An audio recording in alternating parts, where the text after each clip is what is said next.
Hello everyone, and thanks for tuning in. So, if you ask a lot of people what one of the most important props of Star Trek is, they're obviously going to have to say the phaser. So, I've got two here, which are probably arguably the most popular and most readily available versions. We've got the Diamond Select version and the Hallmark version. So, let's start with the Hallmark version, this one right here, and like I said, it is made by Hallmark. It is a Hallmark keepsake Christmas ornament, but it is also a fully functioning prop replica of Star Trek The Original Series Phaser 1. Alright, so the main features of this are these three buttons right here across the bottom. You've got your setting for, it has a bunch of different little numbers on there, which setting you want, your activation dial, and then this little button right here. So this actually has three different settings.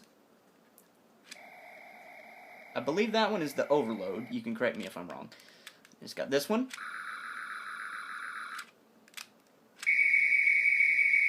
And that. And those are your three different settings, all of which are red, so it is locked to kill. Your activation dial right here is what actually makes everything light up and the noise. You push it up, it raises this section right here, turn the lights on, and you've got whichever sound effect you were choosing. Then you have the center button right here. Your phasers will be set on maximum. The creature may or may not attack on sight, however you must. Which has 5 or 6 different phrases from the original series episodes, which is a nice little touch. It's got the silver seams down the side, the wire grill type section right here. I'm not sure exactly what it's called. And the front, which has this nice little reflective bit right here. And the back, you've got your battery cover, screw holes here, and then right here is the speakers where the sound comes from. So that's the Hallmark version. I paid $14 shipped for this. I think for what it is, being that it's a Christmas ornament and a fully functioning replica. Christmas ornament, by that I mean there's a little hole right there. It comes with a little hook that you can take in and out, that you can hang it, you know, from a hook on your Christmas tree if you want to actually use it as the ornament. I got it because I just wanted a phaser replica.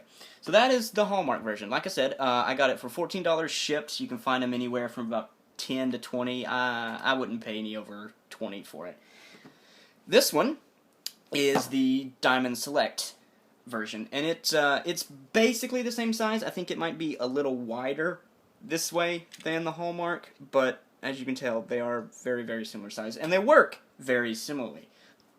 Again, you have your dial right here, which has your different settings on it. The Diamond Select version actually has 5. Well, it has 4, and then the 5th one is an off position, whereas the Hallmark one only has 3. So that's a nice little extra. So you've got your first setting.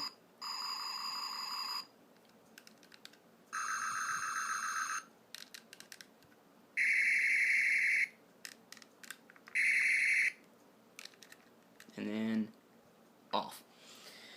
So that's what that button did. This one right here, it works very similarly to the way that the Hallmark one does, only this is just for show. Your actual activation button is right here.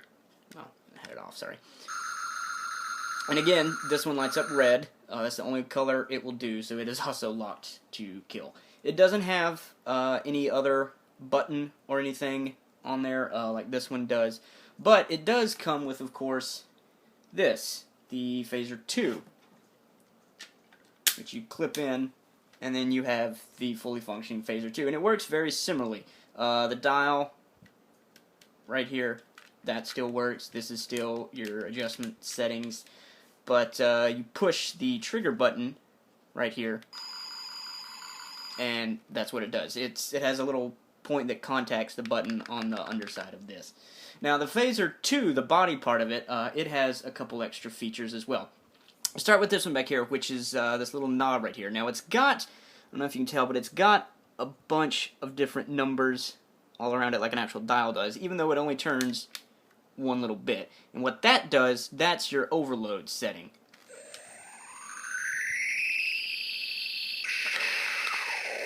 And then it blows up. And that's a cool little touch. And then you can flick it back, and you've got your normal phaser settings.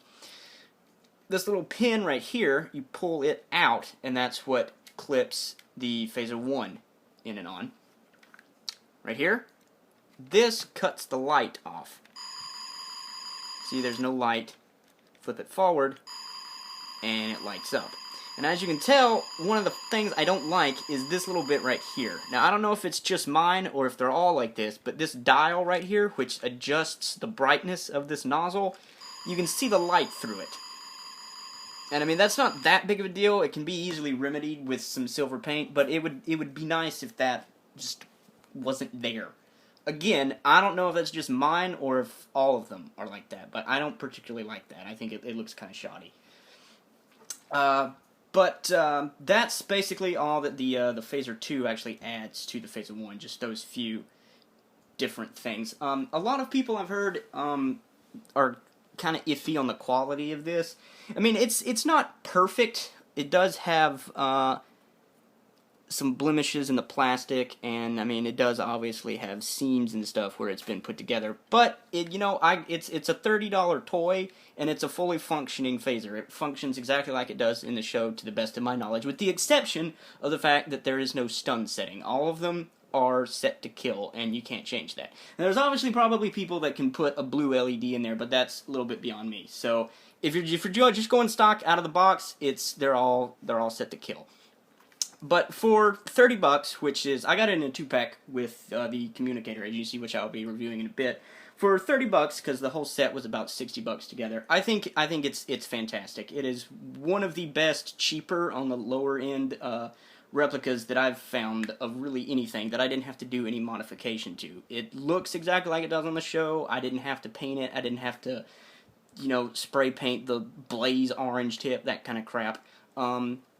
I think it's fantastic. Like I said, it does have the seams and a little plastic burr, but I can overlook that, and I can put some silver on this dub right here. So that's not a big deal. So I think the quality on it, I'm going to give it probably like a 7.5. I mean, it could be a little nicer, but it could also be a whole lot worse. And that's overall. I think the Phaser 2 is probably 7.5. I think the Phaser 1 by itself is a 9. With the exception of this stuff on the back, which I know has to be there, I don't think there's really anything I would improve on it. I do kind of wish this little section right here was more reflective, like the Hallmark one was, but it's not that big a deal because it plugs into the Phaser 2 and you rarely see it unless you have it just like this. One thing I would like to mention is the back of the Hallmark one is relatively flat. There's nothing back here. Like I said, there's a screw hole and the speakers, whereas the Diamond Select one has this button right here, which is the overload setting. When you turn that dial on the Phaser 2, there's a little knob that hits that button. And then this is your activation button right here, and then you've got these two little metal contacts, which contact up here in the Phaser 2 body.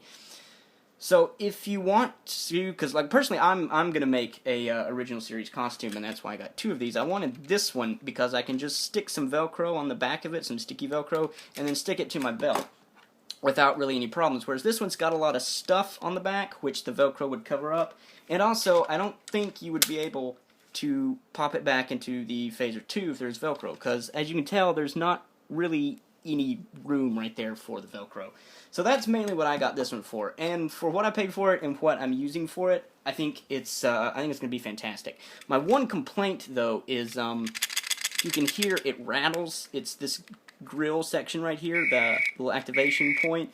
If you turn it upside down, I mean it just flops out. You can hear it; it rattles. Whereas this one doesn't. It's a full solid piece. But like I said, for $10, I think it's pretty good. For $30, I think this one, the Diamond Select one, is fantastic. If you want it just for the replica, get this one. If you want to try and actually put it on a costume or something, and you want just the Phaser 1, I'd say get that, because it has a much softer back. You could probably put Velcro on like the handle of this if you wanted to have the full thing on your belt, but just the Phaser 1, I'm going to go with this one.